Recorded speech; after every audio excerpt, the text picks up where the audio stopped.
Hi YouTubers, this is another new video from your friendly neighborhood reviewer Evelyn. Today we're going to be reviewing another K-drama series called Reborn Rich, or the Korean title called Chebaljit Magne Adul, meaning the youngest son of the conglomerate. So this series stars Song Joong-gi as the title character of Young Hyo-woo, or later reincarnated as the youngest grandson of Ji Do-jung. So we last saw Song Joong-gi in the well-known famous series Vincenzo, which was one of the earlier K-drama series that I saw. So he stars as, basically, he starts off in episode 1 as the secretary of this rich family called So-young Group.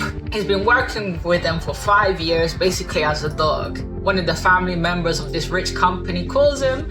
He's there doing anything, the plumbing, the getting the family members out of some scrapes. So we can see he's living a hard life. So it's a very stark contrast that Song Joong-gi has had since doing Vincenzo, because Vincenzo was very successful. Like, I love that show, so I can kind of see where he was getting at in terms of the acting wise. He went from one role of being super cool to this role being treated like a dog. So episode 1 starts off, we see that him in his actual body of Young Hyo-woo. He's there in a Bank of Turkey, and we see in an English exchange that he got £600 million transferred to our account in his name. Then we get put back 14 days before, and we see the events that was leading up to him getting this money. So things are going not well. The son of the founder of the group of So-young Group has been indicted for embezzlement, fraud, so on. The government's after this, this group for fraud, crime, and so on. So the son of the founder of the company is trying to see whether his own son will be good for a succession. But we find out that the son of this guy is a complete nut job. So we see that the son of the present president of the So-young Group went to confront his father over a secret about what happened to the missing grandson of the founding of the group. We don't know what happened, so okay, whatever. So before anything else could happen, the son of the president of the So-young Group gets a heart attack, but the son runs off. I don't see why. It's not like he induced a heart attack. So all the other family members are desperate. We get introduced to the different family members, each one. There's the sister, there's the brother, and there's the other brother. So they're all like scheming and conniving. They know that the government is after them. Also, Song Joong-gi is there as the secretary. So to cut the long story short here, they ask Song Joong-gi's character as the secretary to go and find the son that ran off after seeing his father having a heart attack. So he goes and finds him, and the son is there like acting like a crazy person against Song Joong-gi, and he goes and whacks him with a golf club. I don't want to say accidentally, but the son of the current president was drunk out of his head, and Song Joong-gi's character gets wounded on the forehead, and he's there having to basically convince the son of the president to come back, because the son of the president is like vice president. So it's very complicated, this whole scenario, so bear with me. If you want to think about the show, think Again My Life, think Quantum Leap, and think a Succession. That's essentially what this show is in 3. So you gotta there's some time travel elements to it. Because of course, they went and threatened Song Joong-gi's character, the other family members of this company. If you don't find them, you'll be out of a job. Because we do see in episode 1 that Song Joong-gi's character is having to look after his father and his mother. I mean, his younger brother. We don't know why he was being put in this position. Only thing we know that the mom or Song Joong-gi's character has died. So he manages to get the son of the president to the speech to talk about, the unveiling of the bust of the founder of the So-young Group company, and he manages to get in there, but not after getting a humiliation. So at one point, the son of the president pours a whole load of drink over Song Joong-gi's character, and you're like thinking, Jesus Christ, they left him as a dog.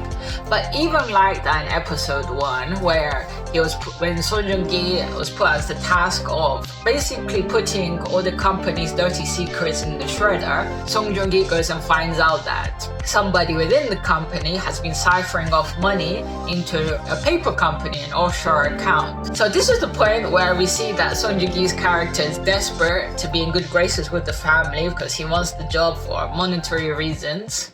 But then again, we get the sense that all the people that work for this family know the family is corrupt, that from top to bottom. So they, in some way, all the employees are a bit complicit, let's say, but then again, they're just doing their work. They don't ask any questions. So Song Joong-gi goes and tells the president's son about this. I don't understand why, when the guy was clearly violent against Song Joong-gi. When that moment when he told the president's son, after when telling his own superior, I knew he signed his death sentence.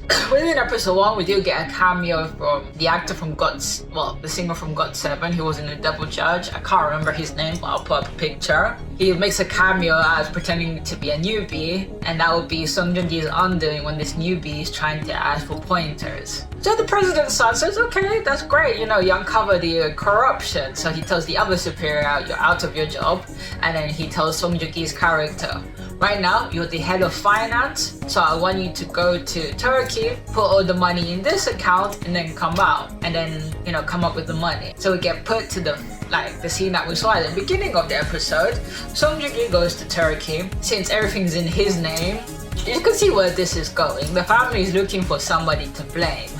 So they go and deposit $600 million, let's say, into an account in a credit card. So I guess, you can't be taking, 20 bags of money in there. So Song Joong-gi is there really happy, I have $600 million here. So he goes off, but something weird happens. As he's in the taxi driver goes and brings him somewhere weird.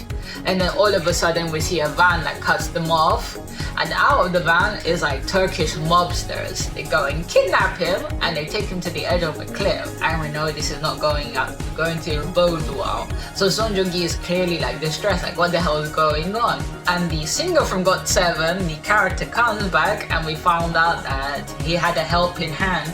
And the character of what the singer from GOT7 is saying is, you taught me well, not to ask questions and to listen well. To get the long story short here, they go in a faraway shot, because of course we don't want it to be too gruesome. We see they shoot Song Joong-gi's character in the head, ends up falling over the cliff. And in that moment of the episode, something supernatural happens. He ends up going through this kind of in the real vortex thing, and he wakes up and it's 1987 in Seoul, Korea. And he finds himself to be in the body of the grandson of the conglomerate. So Song Joong-gi's character, he sees himself in the body of the son of the last grandson of the conglomerate in that time, and he's there clearly shocked. We find out that the last grandson's name is Jin Do-jung. We don't know why he disappeared, and even Song Joong-gi's character realizes as much as he knew about the family, he had no idea, no information about the last grandson. So he's there in the back seat. He sees the Jin Do-jung's older brother. The older brother is a little bit weird in his behavior. Maybe there's something wrong with him. And we find out that the last grandson's father was kind of the black sheep of the family. He wanted to be an actor. He went off with a wife, and they've been left as basically excommunicado, because they see them as good for nothing. Even the wife is being treated horribly. At the end of episode 1, he's thinking, what the hell is going on in the body of this little boy? I have no idea what the hell happened. So as he gets out of the car and everybody in the front of this big building, the only negative of episode 1 is the special effects of the building wasn't that great. You can clearly see it was quite fake. I'm a bit surprised that they didn't put that much into that part, but they could have used a real building, but hey, just nitpicking there. So as they all get out of the car of Song Joong-gi being in the body of the grandson of Jin Do-jung, and of course his brother, they go out. Everybody's there greeting the grandfather that comes out. So let's talk about the grandfather or the head of the Songyong company. The actor's name is Lee Sung-min. Now let me tell you, this guy is gonna be my new favorite bad guy. There's been other actors that have been doing the generic bad guy the whole year. Think of this guy, you've seen him in other K-drama shows of 2022, but this guy, actor Lee Sung-min, playing the founder of the group, the character's name is Jin Yang-jul. Now this guy has character. He has these kind of like evil eyes, but then again he has charisma. So Song Joong-ki's character now as the grandson, he's shocked. He's seeing the founder of the group because in his timeline the founder of the group was already dead. So we end episode 1 where he's there just stunned, where everybody's greeting the founder of the group of Yang-jul. So Song Joong-ki as the little boy goes and stands in front of the grandfather and touches his coat. And then we get the end of episode 1. Now, what did I think about episode 1? I was thinking we got a good background story of the original character of Yoon Hyun-woo that Song Joong-ki plays as the secretary that gets put down. And on top of that, they went and murdered him. So we can see the premise of this series is for him to find out who was the one who pulled the trigger. But there's a lot of time paradoxes that they have yet to understand, because I saw episode 2. Episode 2 is basically Song Joong-ki coming to terms with the situation he's in. So they're in the party celebrating the grandfather's birthday of Jin Yang-jul, the character, and Song Joong-ki is there realizing what the hell is going on. And on top of that, he meets the younger version of the president's son of his timeline as a teenager. And even as a teenager, we can see that he's really, let's say, nefarious. He tries to steal some priceless things in the grandfather's house. And then Song Joong-ki, as the little boy, his little grandson, confronts the president's son. And the president's son inadvertently goes and smashes the vase. So certain things that Song Joong-ki's character read in the autobiography of the family's life is coming true. There's an altercation in which the president's son as a teenager goes and accuses Song Joong-ki's character of the one to break the vase, but Song Joong-ki, as if you think about it, is a little boy with a mind of already grown up adult. So he goes and points out that the son of the president in his timeline went and destroyed the vase. So he goes and uncovers that. But in that moment, Song Joong-ki realizes in the midst of the commotion when the grandfather is questioning the teenage boy that his mom is still alive in this timeline.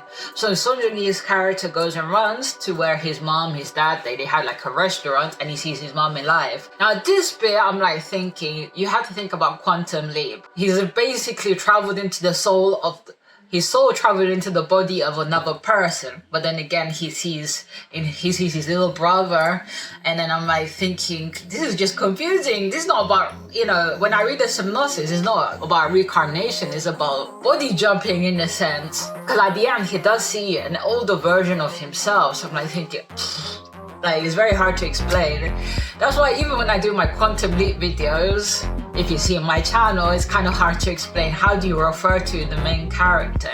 So Song Joong-ki goes and saves the president of Jin Yang-jul in 1987 from dying in the plane crash when having a meeting in Abu Dhabi or in Dubai, these Eastern European, these like foreign countries, by not getting on the plane that was going to get blown up by a terrorist. And the grandfather gets interested in Song Joong-ki's character because he sees that Song Joong-ki, as a little boy, is coming up with prophecies telling of the future. Seeing Song Joong-ki now as Ji Do-jong knows about the company's future, so he's using it to that advantage. At the end of episode 2, Song Joong-ki as Jin Dong-yu goes and tells his grandfather that he wants a big patch of land, and also he was going to give his grandfather something that money can't buy. And the grandfather says, what? He goes and says a lord title, which, okay, money can't buy that because of course it's